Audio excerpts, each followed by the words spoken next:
Solar technology has become one of the fastest growing areas of academic and industrial research, with most focus on how to harness either heat or electricity from the sun's energy. What is much less intuitive, however, is the ability to harness the sun's energy to keep items cold, or using the sun to create ice. Solar refrigeration is a fairly developed breed of solar technology that has seen success using both photovoltaics and solar heat collectors to power a refrigeration cycle, allowing the sun to create ice rather than melt it.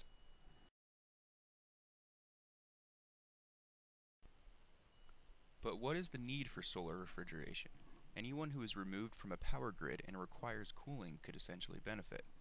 This includes post-disaster areas, such as in the wake of Hurricane Sandy, where people suddenly are without power for days, sometimes even weeks. Developing areas of the world with no access to a grid could also greatly benefit, with one example being the preservation of fish to benefit both the fisherman and his expanded consumer base. Solar cooling is necessary in these areas to preserve crucial items such as perishable foods and medicine and vaccines.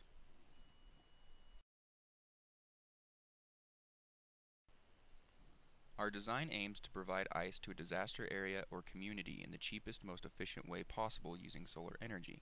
We wanted a large system for increased efficiency, but we also wanted a design that was highly portable so that these ice stations could be deployed quickly and easily to areas where they are needed.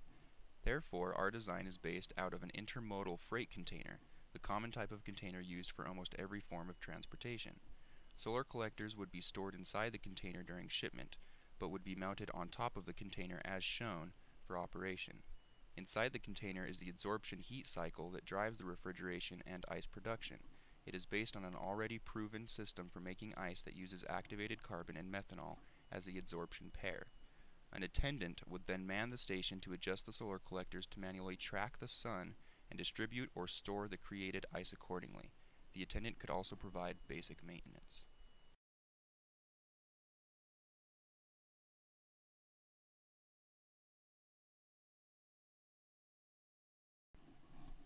Here is a general schematic of our design, displaying a general refrigeration cycle that is powered by the sun's heat rather than electricity.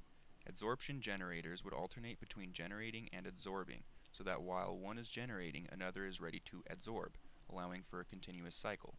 Multiple ice boxes would be housed inside to produce high volumes of ice. A well-insulated storage area for ice could also be housed inside the freight container. This schematic shows a more specific setup of the adsorption cycle. The schematic includes the need for a water intake and outtake lines, as well as a small photovoltaic to power the controller and pumps.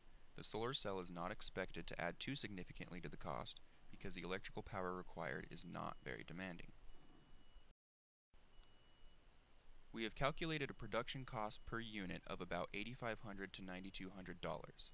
The cost is mostly due to the expensive components, which are the condenser and solar collectors. The freight container itself can also go for above $1,000.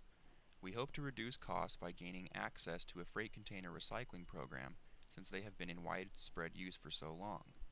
Costs could be reduced further by obtaining long-term partnerships and reaching a point of mass production.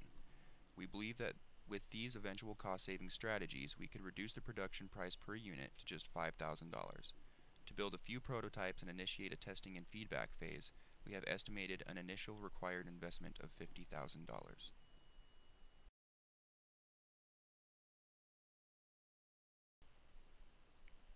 To commercialize our product, we have developed a four-phase commercialization strategy.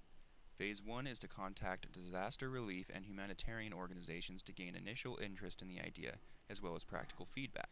Phase 2 would then consist of building a number of prototypes for testing and improvement. This is where we would require an initial investment of about $50,000. Phase 3 would consist of actually field testing our solar ice plants in multiple areas, to both demo them and obtain feedback for improvements. Phase 4 would then be fully commercializing the product, ideally with government or humanitarian contracts for disaster relief and developing world programs.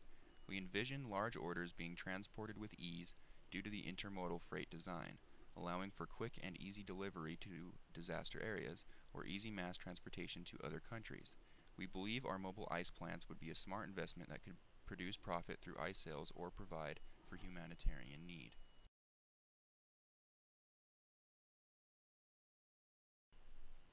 In a world becoming increasingly clever about energy consumption, creating ice from the sun seems like a perfect fit. Thank you.